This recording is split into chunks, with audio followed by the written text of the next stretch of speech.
Hello everyone, my name is Stephen Bell, aka Sakui, and welcome back to the official Dev Diaries for Aura History Untold. I apologize if my voice is a little bit different than what you are used to. I am currently recovering from strep throat after a very long trip home.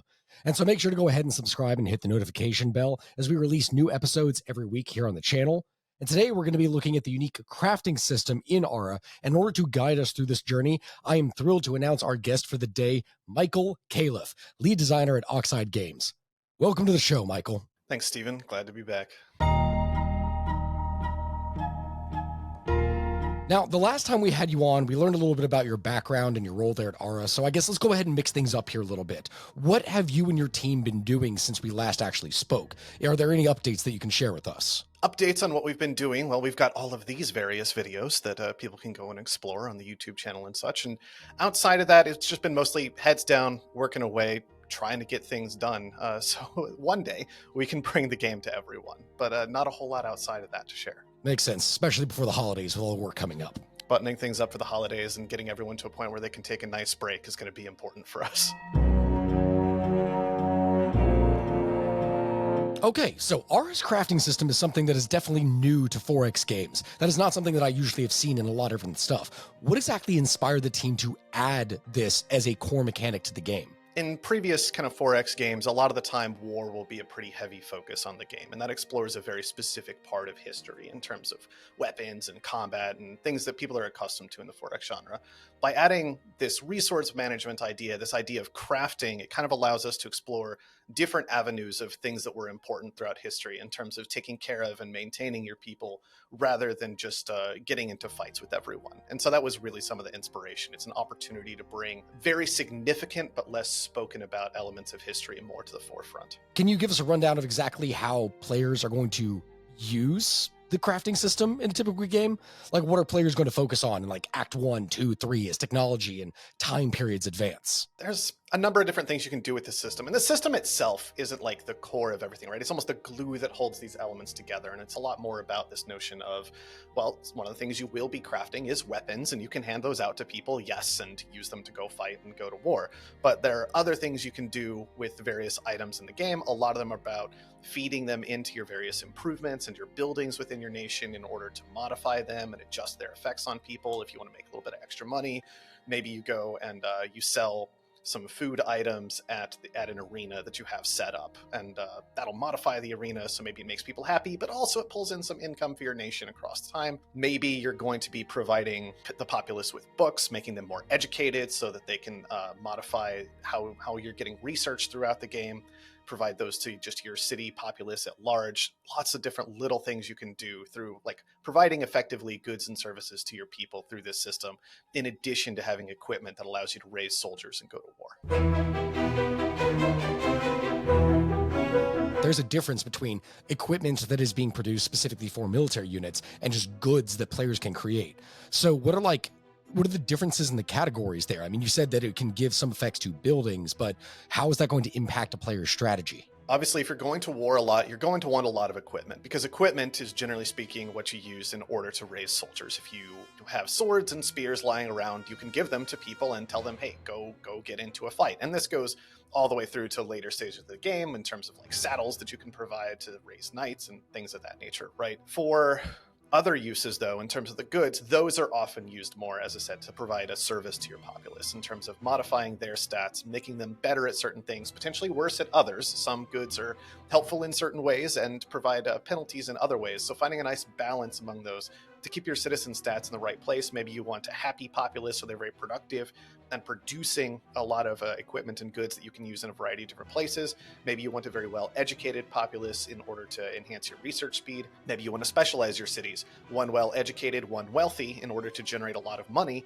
which you can use to fill in for like goods that you don't have for the time being, for instance. So all of those stats are primarily going to be determined by what items you have access to and how you're spending them within your city. That's where the goods come in as opposed to the equipment. Now, in regards to the resources that you need to make those goods, there's going to be certain things, I'm guessing, that probably won't be available in the beginning of the game, like uranium. Will my ancient tribe be able to suddenly get access to uranium, or is that something that we're not going to be able to see until later on in the game? If you watch the last video I did on acts and eras, one of the things that happens during act transition is we do reveal a number of new resources in the game. So something like rubber and uranium aren't available until very late stages of the game. Things like copper, iron, wheat, rice, etc. you can find lying around right from the beginning. Certainly need to get to later acts to go ahead and know what the weird glowing rock on the ground actually is. What if I have access to none of the resources that I need for something? Like if I'm trying to make a sword or something like that, and I have copper, but I don't have any iron or anything to make one of those blades. Historically speaking, you could make a blade out of any number of different materials. Is that still something that is possible? Can I create swords for my troops? You could, and we've actually gone through a number of iterations of how to solve pretty much exactly that problem, especially because we have a large number of resources. We don't want it to be too restrictive. As you say, you have access to metal, you should be able to make a sword, period. And there are a lot of different things we've done there. One of the more recent innovations there was an adjustment to what we were calling harvesting, where it used to be that when you put a mine on copper, well, you got copper and that was the end of the discussion, right?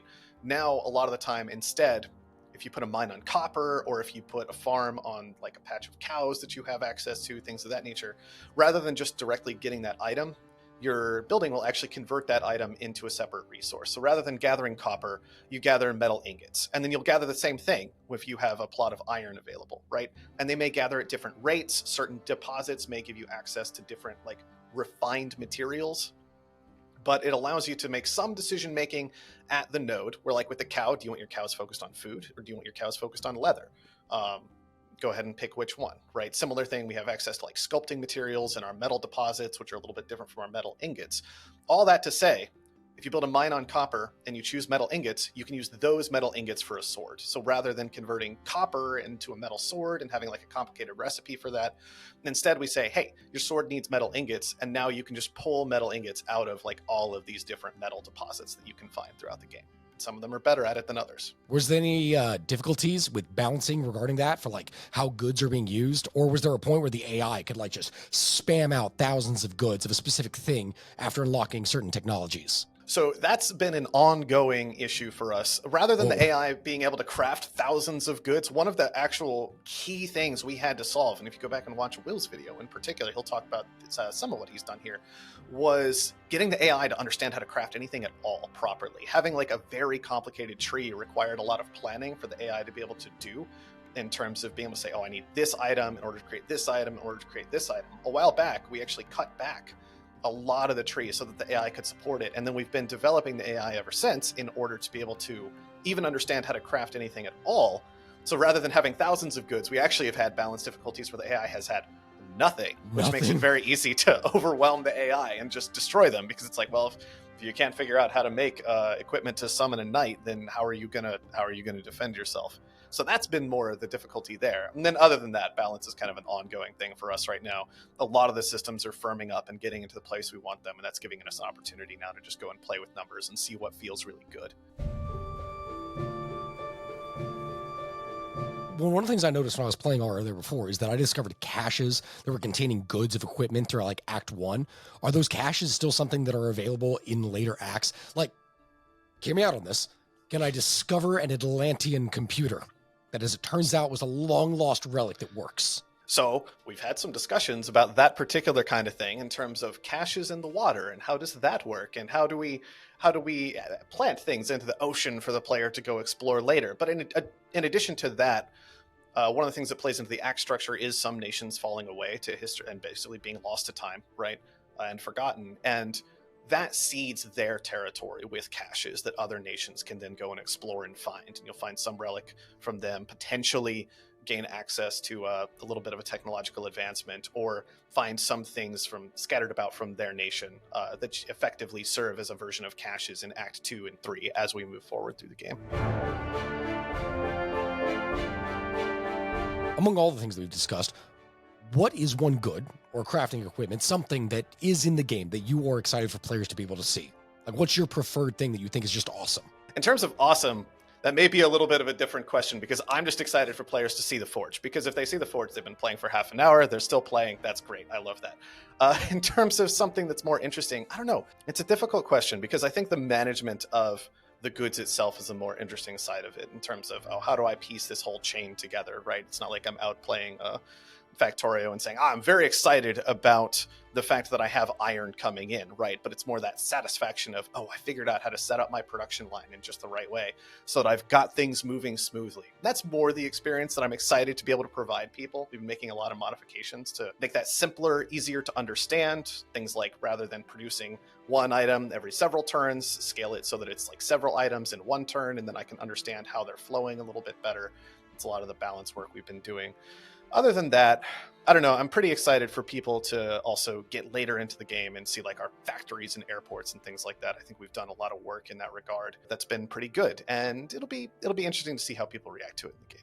Thank you so much, Michael. I learned a ton about Ara's crafting system here today, and you've definitely given me some stuff to consider here for my next playthrough. Thanks for having me, Steven. Always fun to be here to talk to you about the game. And thank you to our fans who have been watching. There is so much more to come, so you can stay up to date with the game by subscribing to our YouTube channel for future Dev Diary episodes, and don't forget to follow us on the social media platform of your choice.